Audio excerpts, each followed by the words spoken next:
Good morning, beautiful children, and welcome back to school this week. And we have a new chapter in the Rats, Mrs. Frisby and the Rats of NIMH called The Boniface Estate.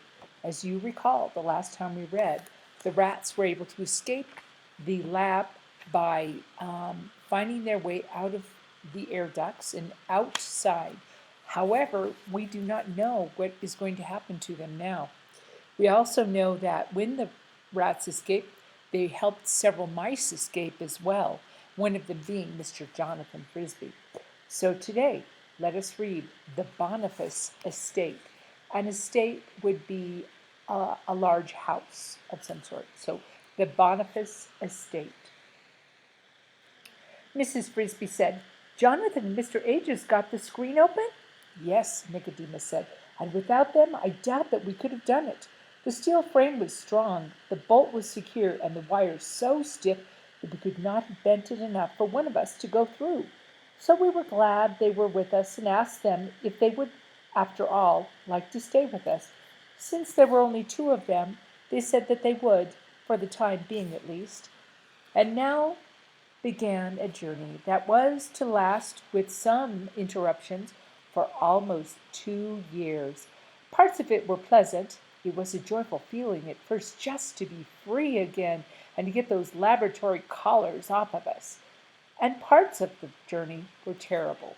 I have made notes about all of it, and if the time ever comes when the rats publish books of their own, I intend to write a book about it. It would be a long book, full of trouble and danger, and too much to tell now. It was in one of those dangerous times that I lost my eye and got a scar that you see on my face today. But we did have some happy times and some pieces of a great luck, two in particular, that help to explain how we got here and what our plans are now. It was early summer when we got out. We had known that beforehand. We could tell by the lateness of the light through the windows, though it was dark when we finally stood on the roof. We had no trouble getting down the side of the lab, however. There were downspouts in the corners with plenty of toe holds. We dropped the screwdriver and the spool of thread into one of those. A little lower, there was ivy that we were all good climbers, and there was moonlight to see by. In less than 15 minutes we were on the ground. Staying in the darkest shadows under the bushes when we could, we sped away from them, not knowing or caring at first what direction we were going. Nobody saw us. During the next few weeks we lived as we could. We had, in a way, to learn all over again how to get along, for although the world outside the laboratory was the same, we ourselves were different now. We were, a couple of times, reduced to eating from dumps and garbage cans, but knowing how to read, we quickly learned how to recognize signs on buildings, groceries, supermarkets, meats and vegetables, for instance, let us know that there was food inside for the taking.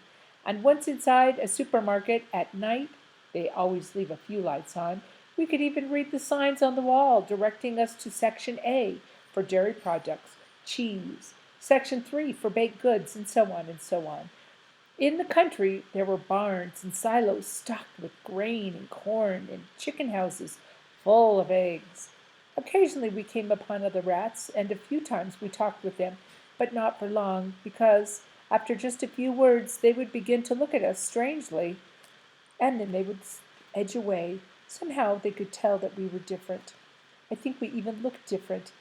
Either the diet or the injections at NIMH had made us bigger and stronger than other rats, and all the strange rats we saw looked to us surprisingly weak and puny. So we were set apart from even our own kind. It was a while it was while we were in the country that we had our first important stroke of luck. We had just about decided, after nearly 4 months of freedom and constant roving, to find a place to settle down, if not permanently, at least for the winter. We thought it should be in the country, but not too far from a town, so that we would have access to grocery stores as well as barns and gardens.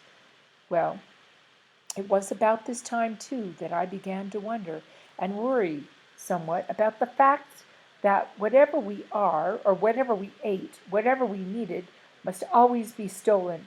Rats had always lived that way, and yet why? Why had they? I talked to some of the others about this. It was the beginning of the discontent, or unhappiness, and an idea that kept gnawing away at us, growing, although it was slowly. The season was autumn. We were walking one evening down a winding country road. We never walked really on the road, but along the edge so that we could vanish into the bushes or a ditch if anyone came along. You can imagine that 20 rats and 2 mice traveling in a procession would cause some very interesting looks and thoughts. We did not want that. As we walked, we reached a very high fence of cast iron, the kind that looks like a row of black iron bars, spears, fastened together, with pointy tops and expensive fences, surrounding a large estate, which is a very big house, with a big, expensive-looking porch and windows and doorways, and where very well kept grounds and gardens. We walked along past the fence until we reached a gate. "Why, there's nobody living in there," said Justin. "Well, how do you know?" "Well, the gate's padlocked, and look, there's dead weeds standing outside of it, not even bent. Why, nobody's driven in here for quite some time." The house had a very deserted look. There was a mailbox in front hanging open, completely empty.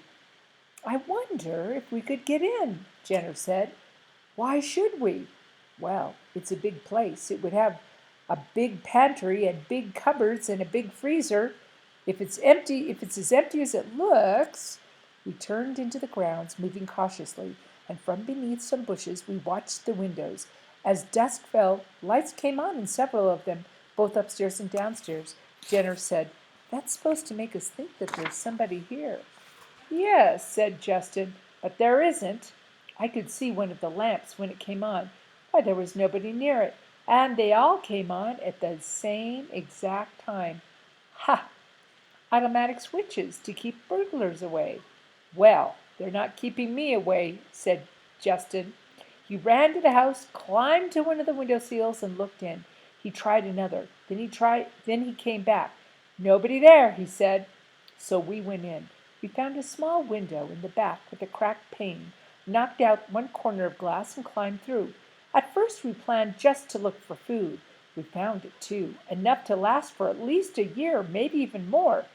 As Jenner had predicted, there was a big freezer, very well stocked, bread, meat, vegetables, everything, and a whole room full of shelves covered with canned food. The cans baffled us at first, as they had in the grocery stores. We could read what was in them, but we could not get it out. Then Arthur found a machine on the kitchen counter. He read the directions on the side. Slide the can under the cutter and press the switch. And then we tried it. And the can turned slowly around the machine, and when we pulled it out, the top had been cut free. I'll always remember what it was in that first can. Clam chowder. Delicious. After we'd eaten, we wandered around the house. It was a rich man's mansion, with beautiful furniture and fine rugs carpeting the floor. Why, there was a crystal chandelier in the dining room and a big stone fireplace in the living room. But the greatest treasure of all, for us, was the study.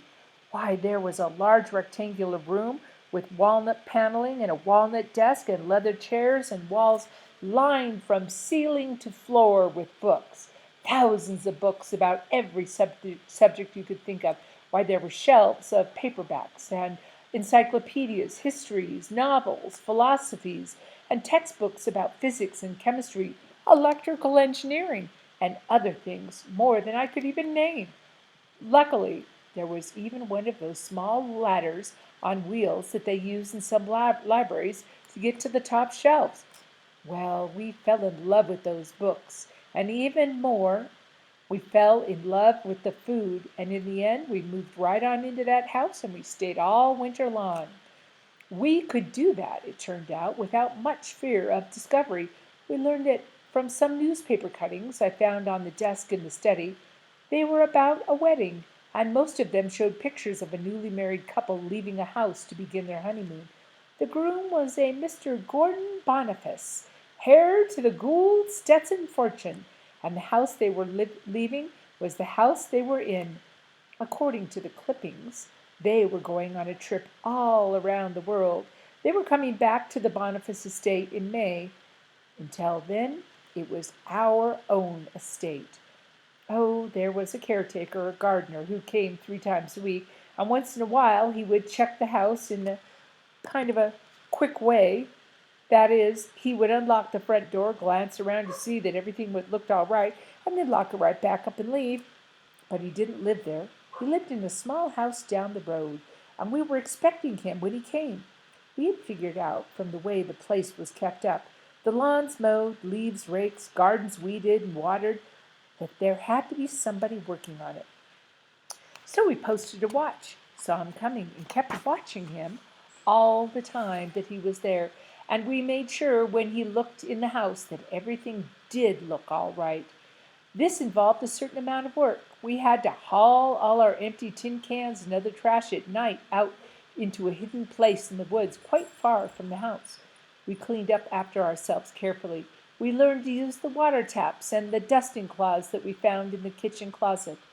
If the caretaker had looked more closely, in fact, he would have seen that the kitchen counters were somewhat shinier than he would have expected them to be, especially in an empty house.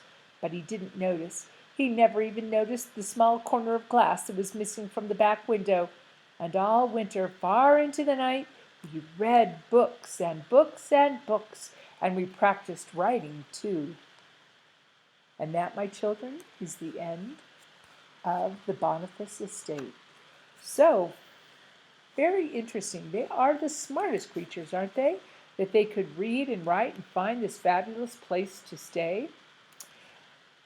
I am wondering how all of these books are going to help them, and I'm also wondering what this has to do with their plan.